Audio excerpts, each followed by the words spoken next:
Okay guys, we are talking about another projective test we call the thematic apperception test. Thematic apperception test. Quickly remember to subscribe, please like and share and comment in our comment box. So thematic apperception test is an instrument, a projective instrument introduced by Henry Murray and Christina Morgan of Harvard University, yes, in 1935. Yes, that is the owners or the people that propounded it. Yes, so in fact this instrument is widely used more than any other projective test. Yes, research has proven that according to Wood 2003. Yes, yeah, they have shown that the thematic apperception test is widely used more than even the raw chart and everything, right? It's widely accepted in the scientific community. Yes, unlike the raw chart. The raw chart is, remember we talked about the assumption of raw chart, right? Raw chart is more theoretical, but this theory is based on Henry Murray's need theory. Yes, his theory of need. Yes, and you see that it has been used, this thematic apperception has been used so much in getting about personality, research in personality, even needs, to figure out needs. Even David McLaren's 1960 theory of need that talked about achievement need, power need, social need. You understand that with this instrument he was able to do those things, and we can use it to get a lot of things about your personality characteristics. Yes, according to Abrams 1999, in fact the use of thematic apperception is as in non-clinical population is as good as its use in clinical population, although it was majorly for non-clinical population, but it is as good as also as that in clinical population. Yeah, that is research, right? Abraham 1999, not me talking, right? So like I say, McClellan 1999 has also done a lot with his achievement needs. And you understand that when we talk about achievement, we talk about parental perception, what your parents want you to be, what you want to be, and even you, the goals you've set for yourself and everything, all of those things. Yes, so we have 30 cards here. 31 cards, please. Yes. 31, or let's say 30 pictures, but one is blank, making it 31 stimulus or 31 cards. But 30 is with pictures, and one is just blank. And this instrument, unlike the Rochas, has some specific ones, sometimes for male, some for female, some for older adults, some for children, and some cards also general. Yes, some are really appropriate for young ones and some are appropriate for older ones. Yes, but few cards are appropriate for general person categories. Example is card 1. So the card 1 is a good description we are going to have, and we must be able to understand, like the well-groomed child, very neat and everything. He was sitting on the table, throwing his face one side, and there is a violin on the table where he's sitting, and that is card 1, right? And on the theme, the topic on the card, we are going to talk about that later. What is written, Murray said, contemplating the guitar. Contemplating the guitar. So when a client is giving that, right, he's expected to make sense. We'll get to that, right? Then card 4 is almost also a general card where there is a man throwing his face the other side, and a woman is dragging him to herself, right? So you see, these things, when it's given to individuals, we we understand how it is done when we are in there. So you understand that just like the recharge, the stimulus, the clinician would want to give the cards also one after the other. For example, the clinician may decide to say, okay, I'm going to give you, show you, or give you one of these pictures, or these pictures. I want you to tell me what a story about these pictures, right? Tell me what led up the story, right? What is happening in that picture? What the characters are thinking or feeling, all of those things, and what do you think that will be the outcome, right? Most times, clinicians want to administer 20 cards, and 20 cards in 2 phases, 1 hour each. That is 10 in each half. 1 hour 10, 1 hour 10, right? But more oftentimes, research has shown that only 12 at the end is administered. Only 12. Yes, remember also, I didn't point it out in Rochard that the client is expected to or allowed to turn it upside down, especially the Rochard can turn it upside down to make sense. But so I just remember that. But in thematic, it's a simple picture, right? A very clear picture, unlike the ambiguous images produced in Rochard. These one are clear and very understandable pictures. Yes, so you see there are things that you will note in thematic apperception cards. One, there is what we call hero, the needs, the press, and the themes and the outcomes. The hero, the needs, the press, the themes, and the outcomes.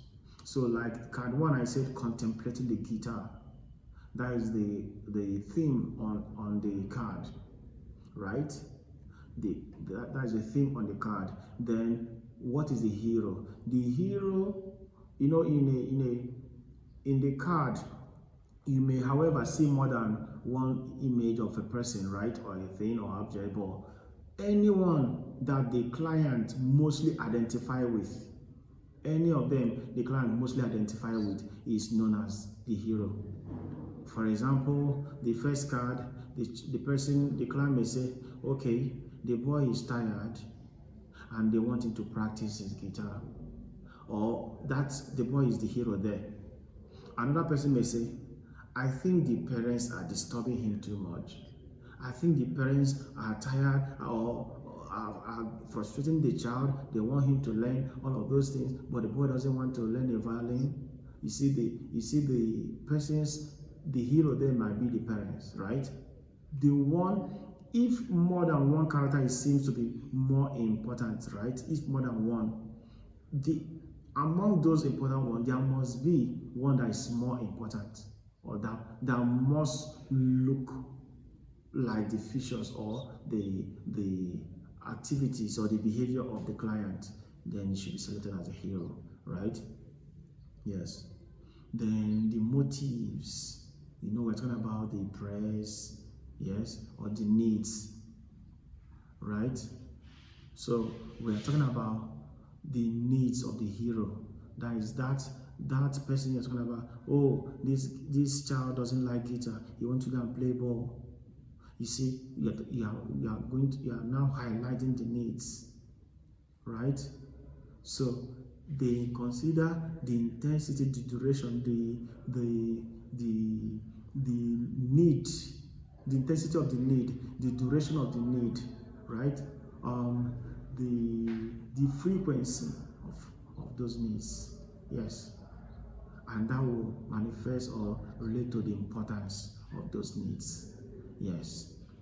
Then what again do we need to know about this? I've talked about the theme. The outcome is the end of the story the person provides. Then again, the press, according to this thematic apperception, is those environmental factors. Okay, now for example, he want to go and play ball and they want him to practice violin. Oh, the parents are this, the parents are that, and this and that. These are the press that are affecting the need of the hero in that picture or in the story. So we also check the intensity, the frequency, the duration of that press also. Do you understand? So very important. And as a matter of fact, you may be expecting this also as a student of University of Nigeria and Soka, right? Final year student, you may be expecting what we're about to talk about now. Lindsey 1957. Lindsey 1957 provided the assumptions, several assumptions for that interpretation, that thematic apperception test. Lindsey 1952, please. So there is first the primary assumption. In completing